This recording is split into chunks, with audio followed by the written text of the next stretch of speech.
9ရက်နေ့မွေးရလူတွေ14ရက်နေ့မွေးရလူတွေ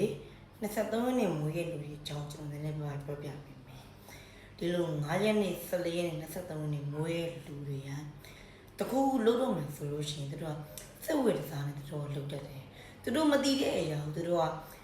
ကတင်စရာတော့၎င်းမြင်စရာတော့၎င်းကြားစရာတော့၎င်းတခုခုနဲ့တို့စိတ်ဝင်စားပြီးဆိုလို့ရှိရင်တေချာကြည့်တယ်တေချာလိုက်မှတ်တယ်တေချာလိုက်လုပ်တယ်တခါကြည့်ရုံနဲ့တို့ကမှတ်မိလွယ်တဲ့လူတွေမှာပါတယ်တခါတို့ရှိမှလုံပြရုံနဲ့အတိအကျတို့ကအနည်းဆက်ဆုံးသူလဲလို့တဲ့နေမှာတို့ကပါတယ်ဒီကနန်းပိုင်ရှင်တွေက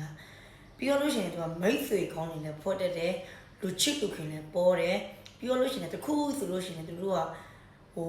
အဖွဲအစည်းမှာလှုပ်လို့ဖို့အတွက်မိတ်ဆွေတွေဖဲဖို့အတွက်တို့ကအပန်းမကြီးဘူးလူရဝင်တယ်ပေါ့ဗျာပြောမှဆိုလို့ရှိရင်လူရဝင်တယ်မိတ်ကောင်းစိတ်ကောင်းနေတဲ့အမြန်ဆုံးရင်းနှီးအောင်မိတ်ဖွက်တတ်တယ်မိတ်ဖွက်တတ်တဲ့ပုံစံမျိုးဖြစ်တယ်ပြောရည်ဆိုလို့ရှိရင်ငွေကိုအပြင်းထန်ရှာတတ်တယ်ပြီးရင်ရလာတဲ့ငွေကိုလေတို့ကတခါလေကြားလို့ရှိရင်လေ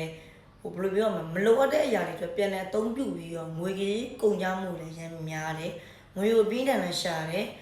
သုံးလို့ရှိရင်လည်းဘုံဘုံလည်းပေါ့ပြန်သုံးတယ်သူ့ပြီးဆိုလို့ရှိရင်တို့က2ယောက်မရှိဘူးတို့အပြင်တေချာစီးဆက်ဆက်လေးလည်းစုတက်တဲ့မှာလည်းပါတယ်မစုဘူးဆိုလို့ရှိရင်လည်းမနှမျိုးချင်းချင်းသုံးချလိုက်တာပဲအဲ့လိုမျိုးလို့ရှိရတို့ရဲ့စိတ်ထဲမှာပြအငမ်းမရဖြစ်တဲ့တခုဆိုလို့ရှိရင်ဒီတခုကိုကြိုက်ပြီးတခုကိုလုံးတယ်မယ်ဆိုလို့ရှိရင်အငမ်းမရလုပ်တယ်အငမ်းမရစားတယ်တို့ကြိုက်တဲ့စားတာဆိုလို့ရှိရင်ခေါင်းမထုံအောင်အများစားတယ်အဲ့လိုမျိုးအငမ်းမရလေးလည်းလုပ်တတ်တယ်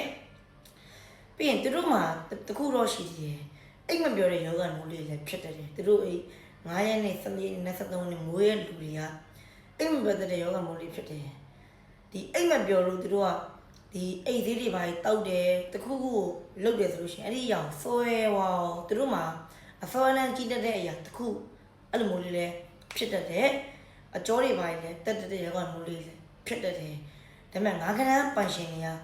လောင်ကစားတော့တိတ်မလုံးနဲ့လောင်ကစားလို့ရှိရင်မကောင်းဘူးလောင်ကစားအကျိုးမပေးရတဲ့မှာပါတယ်ငွေကြေးနဲ့ပတ်သက်လို့ရှိရင်ငွေကြေးကံကောင်းတယ်စုရင်စုတက်တဲ့လောက်ကောင်းတဲ့အတွက်ကြောင့်မို့လို့ပညာရေးနဲ့ပတ်သက်လို့ရှိရင်လည်းအငမ်းမရစူးစမ်းမှဆိုလို့ရှိရင်ဘွဲနဲ့ဘွဲတွေရတဲ့လူမျိုးတွေဖြစ်တယ်ဒါကတော့ငါးကနန်းပိုင်ရှင်တွေအတွက်ဟောကြားပေးလိုက်ခြင်းပဲဖြစ်ပါတယ်ဗျ